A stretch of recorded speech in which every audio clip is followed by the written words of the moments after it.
What up, YouTube Live? How's it going? I'm still having my canker sore, so it's a little difficult for me to speak. But I need to share my thoughts about this topic. Um, because when I saw it trending on Twitter, I was like, I gotta share I gotta speak my mind about it. So I'm in pain right now. Holy crap! Whenever I talk or speak, it just the sore just like it's like needles, man. It's like pointing or pricking through or piercing through my my cheek. So anyway, um I just finished screening Mary Queen of Scots. Oh, that movie. Woo! It's basically 2 hours of Game of Thrones. So I'll post my review later on for you about that. But there's this topic that came up this past 24 hours that we have to discuss, and feel free to chime in, you guys, if you guys feel strongly about this or you have your strong opinions about this. Please share them in the comment section below or in the chat. But I'm gonna head on to share with you the context. So Bill Maher, for those of you who may not live in America, Bill ooh ow Bill Maher is one of the most influential people in media. Now he's not a journalist, but he's a talk show host. And he has millions of followers, millions of fans, millions of people tuning in every week to his show on HBO called Real Time with Bill Maher. Now he is essentially a liberal. I wouldn't call him progressive, but he's a liberal. And I disagree with him politically. But you know, I'm not gonna get into that right now. Maybe I'll definitely get into that later on. But let me give you the context of what he says here. He posted this on his blog, I believe yesterday. Yeah, yesterday. And let me read to you what he says. And now, before I get to that, as you know, the legendary comic book writer Stan Lee passed away this past week. I already posted my video about that here on Rama Screen YouTube channel.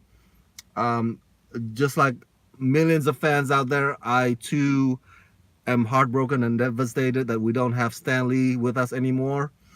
So that's with that in mind, Bill Maher's gonna share his reaction to Stan Lee's passing, and this has caused controversy online. Like this post on his blog has received backlash from the fans, and I understand why. But instead of like reacting the same way as those fans on Twitter, is like, oh, Bill Maher's trash, Bill Maher's shit, Bill Maher's crap, Bill Maher don't know what he's talking about. Let's break it down. Let's break down what Bill Maher actually says on his post. So he says this: the guy, and I quote, "The guy who created Spider-Man and the Hulk has died, and America is in mourning. Deep, deep mourning for a man who inspired millions to, I don't know, watch a movie, I guess." Someone on Reddit posted, "I'm incredibly grateful that I lived in a world that included Stan Lee. Personally, I'm grateful that I lived in a world that included oxygen and trees, but to each his own." Now, I have nothing against comic books. I read them now and then when I was a kid, and I was all out of Hardy Boys.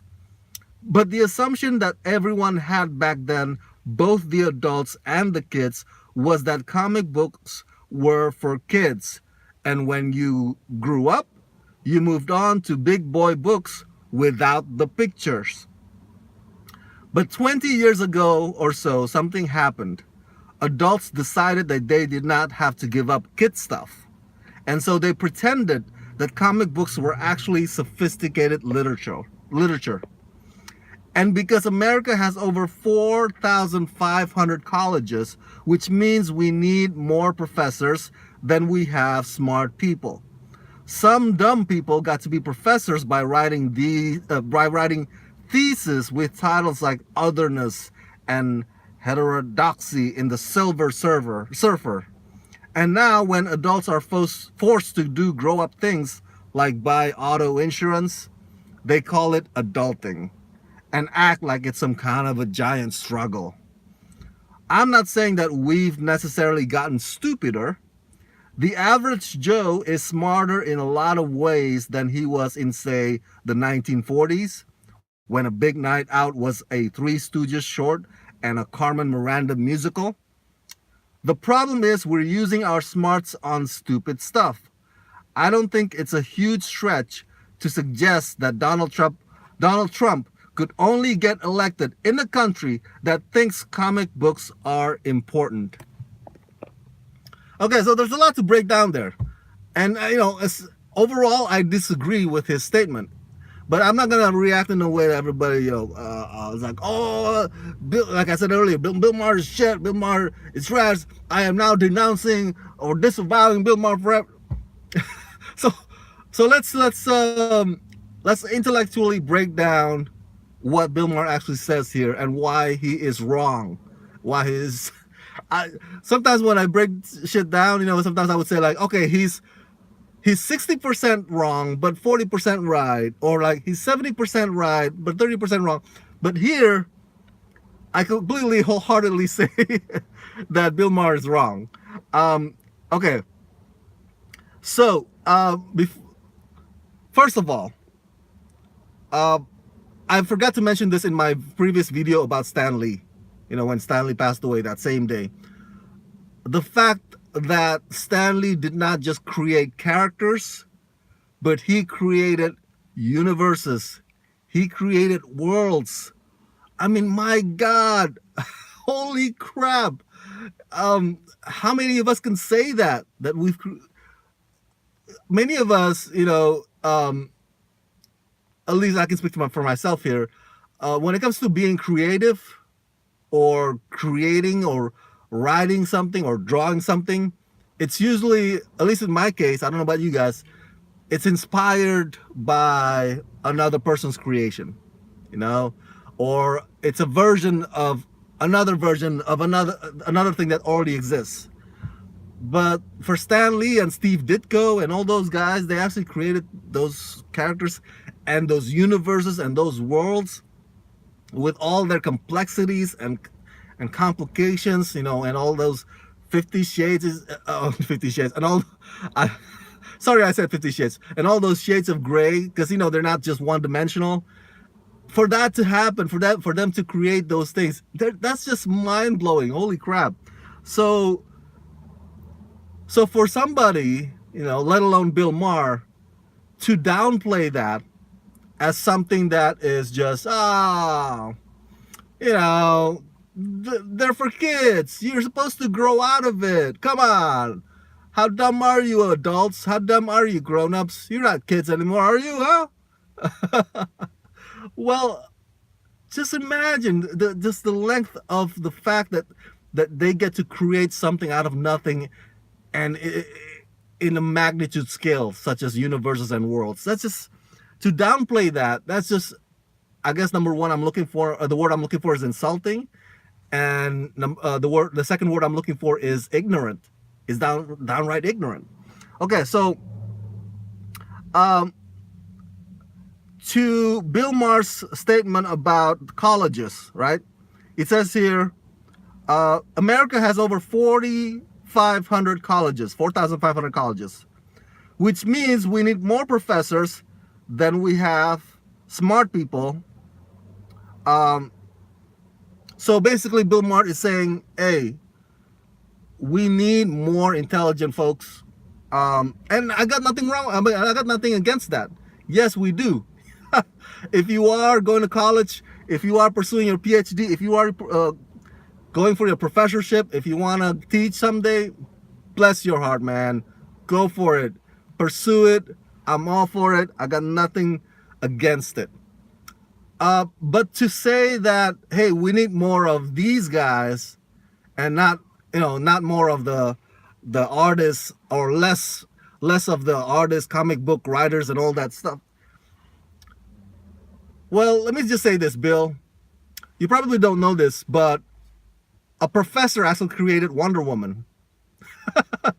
I didn't know this till last year when the movie came out. On Google, it's like, wow, a psychologist actually created Wonder Woman. See? Come on now. What's that to say about your argument about having more professors if the fact that a professor actually created Wonder Woman? Um, Now, to the argument about Donald Trump, um, that he could only get elected in a country that thinks comic books are important. Okay, so to that I say, Bill, um, Bolsonaro, right? That's his name, right? In Brazil, Bolsonaro, he just got elected. All right. Um, some say he is the Brazilian version of Donald Trump, and people of Brazil elected him. So does that mean that Brazilians, the fact that they elected Bolsonaro, that they think, for the most part, that they think comic books are more important than everything else, is the fact that the voters over there in Brazil love comic books? Is that the one? Is that the thing that leads them to electing Bolsonaro? Do you see where I'm getting at here, Bill? To, it's such a simpleton approach. It's such a simpleton way, a simpleton argument to say that, oh, if Americans would just stop reading comic books altogether, we would not have President Donald Trump. Look, I don't like President Donald Trump. I'm an immigrant. I have no reason to like Donald Trump. He's been like hating on my fellow immigrants forever. So why would I, defend Donald Trump? But to reduce or to generalize the reason why America has Donald Trump as their president to just this one reason, to just this one theory, if you will, that the reason is because people love reading comic books. That's okay. So Bill, who's the childish now? Who's the non-adult now? Because that's such a non-adult argument. What you were just saying there. I can't believe it. Now, for those of you out there, I already mentioned to you many times before that I grew up a DC fan. All right. I did not become a Marvel fan till later on. I was a late bloomer when it comes to Marvel. I didn't know about Stan Lee and all those, characters and worlds, till later on in my life. But I appreciate, sorry, there's an ambulance passing by. Might get louder here. Okay, never mind. It's fast. I appreciate the legacy that both. Sorry about that, guys. I appreciate both the legacy that both DC and Marvel gave us, and if you analyze the characters that Stan Lee either created or helped co-create, my God, for example, X-Men. X-Men teaches us, that we should treat our fellow man equally. And it's like a golden rule, because X-Men is about prejudice, it's about racism. I mean, Stan Lee created characters like Black Panther and Falcon, and or helped co-created them in a time when America was even more racist than they are now. We're still fighting racism today, but back then it's just even worse. And Stan Lee, through his creation, is saying, hey guys, what are we doing this? Bickering about race and color. We can have a black superhero. We can have a superhero that's a mutant. We can have all these variety of people, and they're still, so Stan Lee puts them on a pedestal, puts them like, these guys can save us and we can save ourselves because of them. And so my point is, I know I'm a little bit detouring here, but my point is that the lessons, the morals of Stanley's creation, man. Holy crap. Just it's like it's equal to Gene Roddenberry's intention of why he wanted diversity in Star Trek. It's because he envisions a future where everybody, despite their species, despite their race, sexual orientation, color, they could come together and be a team. That's the same thing that Stanley is conveying through his characters. You know, Spider-Man, Thor, what have you, X-Men, Fantastic Four, Hulk. You know, all these pages of comic books, Stanley's trying to say, hey guys, you know, yes, he might have been suffering from gamma ray, but he's no different from you and me. You know, he's still human at heart. So all these lessons are so priceless, and these things, I haven't heard Bill Maher conveying these things. All Bill Maher does is complain. Okay. Now I've been watching Bill Maher on Real Time with Bill Maher, not because I'm a fan of his show, because I'm a political junkie, so I like to dissect things, what people or political pundits are saying here and there, and try to digest and probably, like, you know, analyze. Okay, that's one right. That one's right. That one is wrong. That one is a little bit misguided. So I try to avoid politics here in this video, but I'm gonna get to politics here real quick. So just a heads up, if you don't like politics, you might want to look away. But here's the thing: what I noticed from Bill Maher.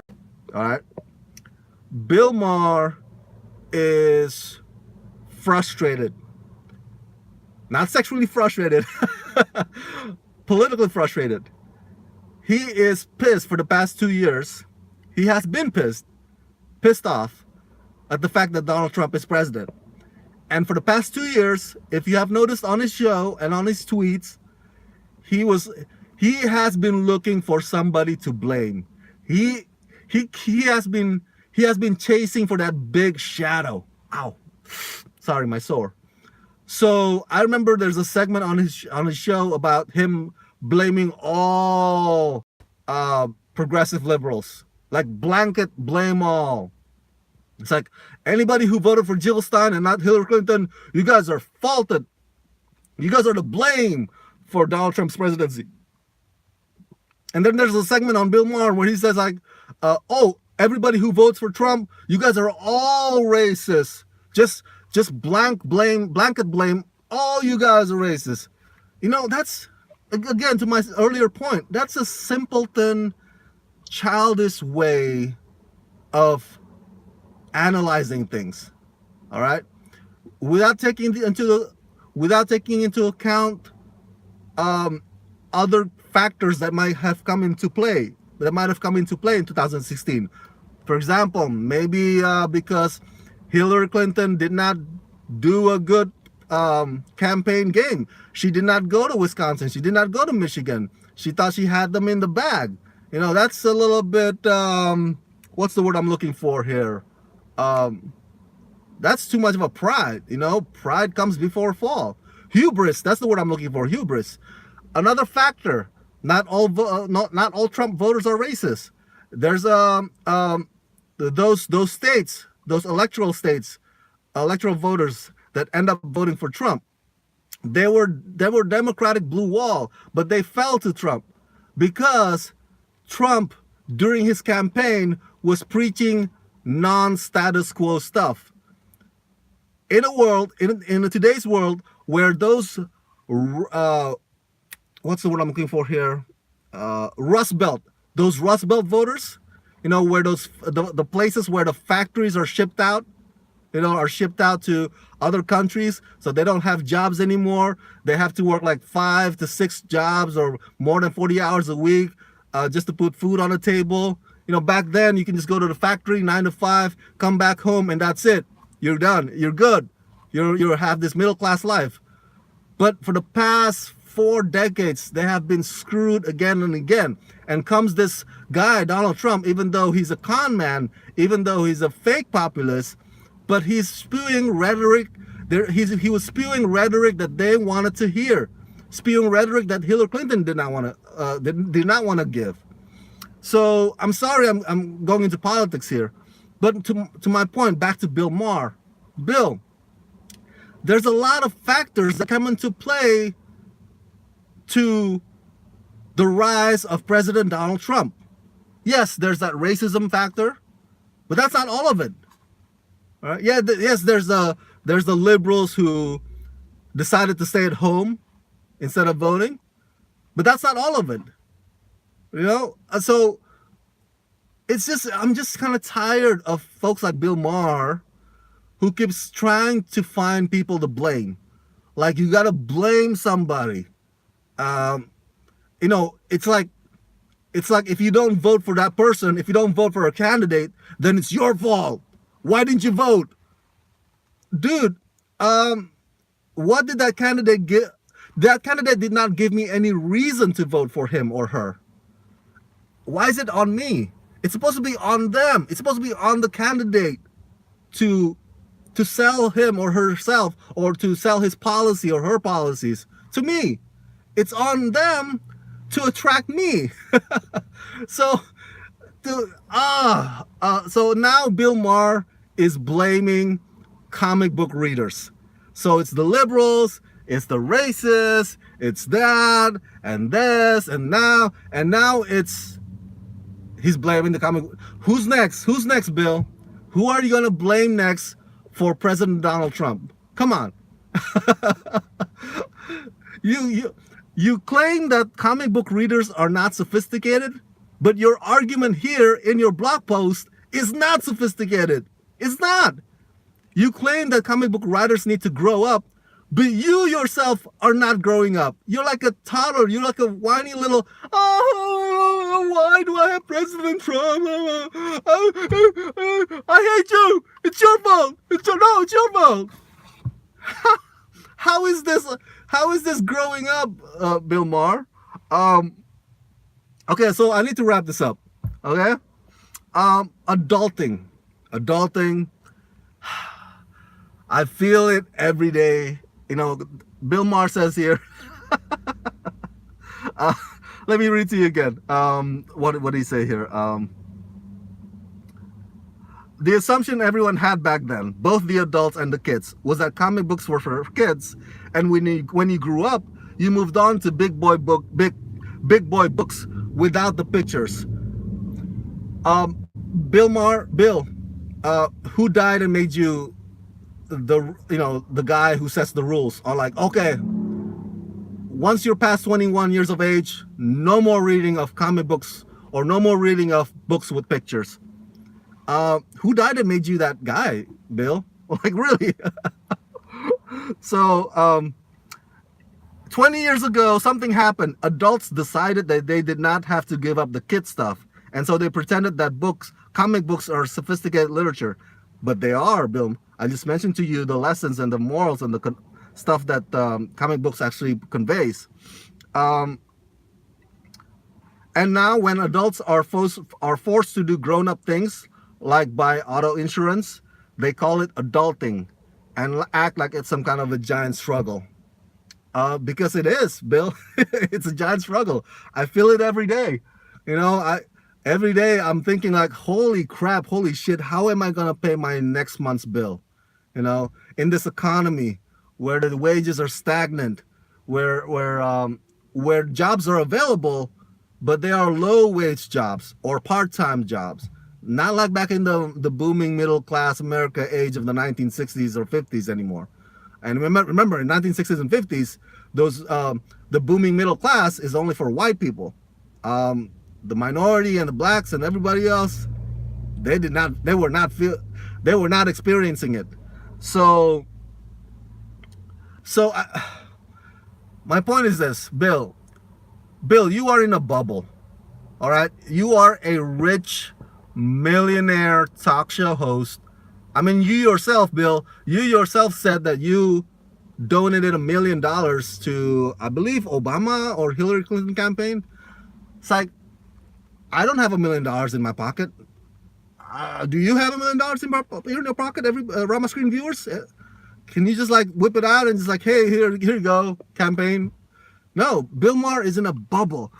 Bill Maher thinks that, oh my God, before Trump, it was all good. It was all nice. Everybody was cool, Everybody's doing well. Before Trump became president, everybody's like me. Everybody lives in a penthouse. Everybody's like, rich like me, right? Right? It was good.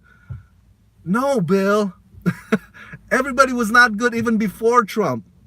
Now it's even gotten worse because of him. So you live in a bubble. You're in this idea that like you have no awareness of the suffering of the Rust Belt voters, Wisconsin, Michigan, Pennsylvania, people in those regions whose jobs were shipped out. You have no awareness of the people here. Also in California, we have homelessness. It's getting worse. Homelessness rising every month, every year. You have no awareness. You think everybody's like you. And it's like, if everybody's like me, then it should be all dandy. It should be fine, Bill Maher is in a bubble. Now he's frustrated because of that. Because President Donald Trump pretty much shook his comfort zone, if you will. And he doesn't like that. It's like, oh yeah, if you think that's hard, Bill, well, how about the working class? They even got it harder. So you think you're having it hard time under President Trump? Really? I think so. You're the one that's like pulling your hair out. Everybody here working 9 to 5. They're supposed to be.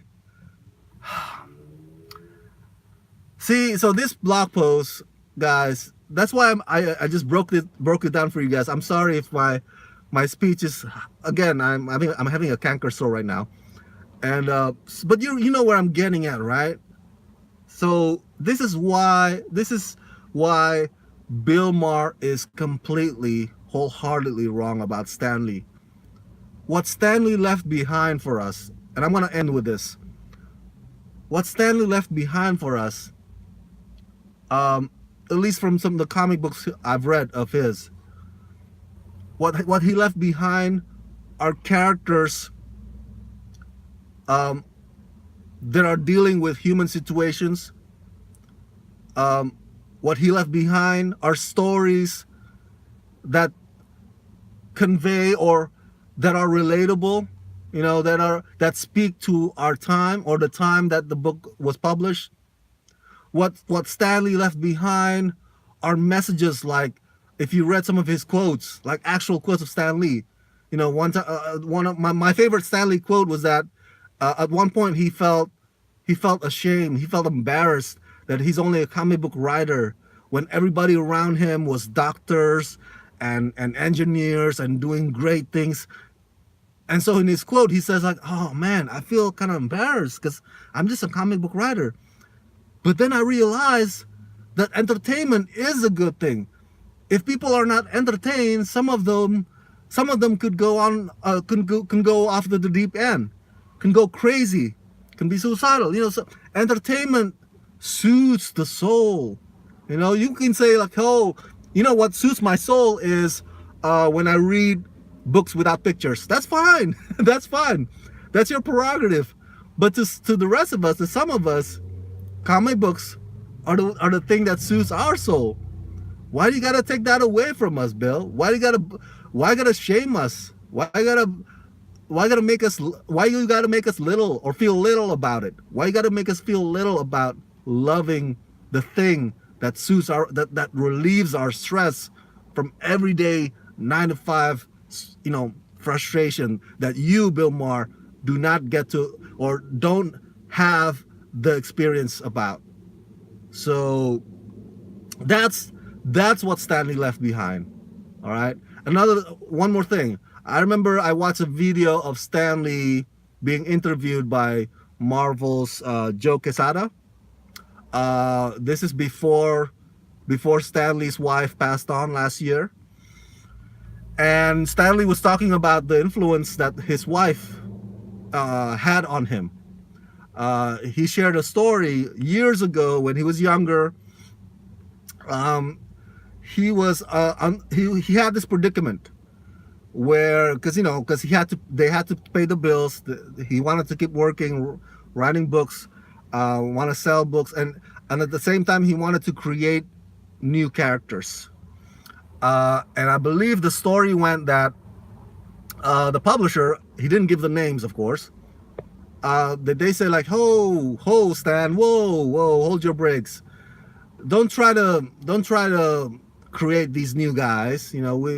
Let's just stick with the old stuff. Let's just stick with the old stuff, and do your thing. Because we don't know if these new guys that you're going to create, we don't know if they're gonna sell, right? These other creations that you had, it's fine. And then Stanley went to his wife, like, I'm not feeling happy. I'm not feeling satisfied about this. It's like I'm supposed to be happy being a comic book writer, but now it's like I'm not feeling, my creative juices are not flowing because, what if this is too much a risk? If I just, if I go with what makes me happy, if I go with creating these new characters. And his wife basically advised, and I'm paraphrasing here. His wife basically says, "Hey, you gotta go with your passion. You gotta go with what makes you happy." And so he created these new characters that went on to become, I believe it's Fantastic Four. I mean, my God, could you imagine if if if Stanley did not follow through with his passion, if his wife wasn't there, and the lesson that the story gave us, man, sometimes you just got to go with your guts. Sometimes you just got to you got to take that risk, because that's how you know whether or not you have it.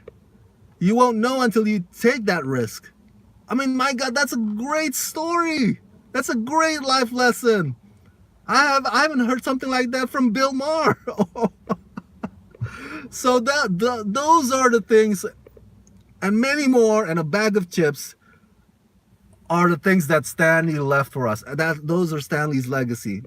His life story, his comic books, the characters he created, the worlds and the universe that he created, the moral lessons and the messages that he conveys through those characters.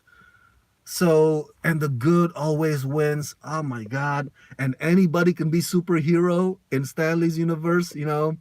I mean, I'm not white, I'm Asian, but I'm not handsome. I got this acne scars, but hell, I can feel like a superhero, in little things I do every day, in little ways that I treat my fellow man. Why? Because Stan Lee has that impact on me. Stan Lee's characters are like, my God, I can do this too. So Bill, bitter man is not a good look on you, man. You got to stop trying to find somebody to blame. All right. Instead of doing that, instead of continuing on to chase Big Shadow and blaming this or blaming her, blaming him for Donald Trump's presidency, instead of doing that, Bill, how about you come down from your throne and canvass door to door, just like the regular folks that are politically active. Hey, if you have a proposition or a ballot that you're passionate about, how about you canvass door to door, talk to regular folks, grassroots. It's like, hey, we got to pass this bill or pass this proposition. How about you do that, Bill? How about you scrub up your boots and actually walk with the folks, instead of like posting blogs, trying to blame this facet or that facet.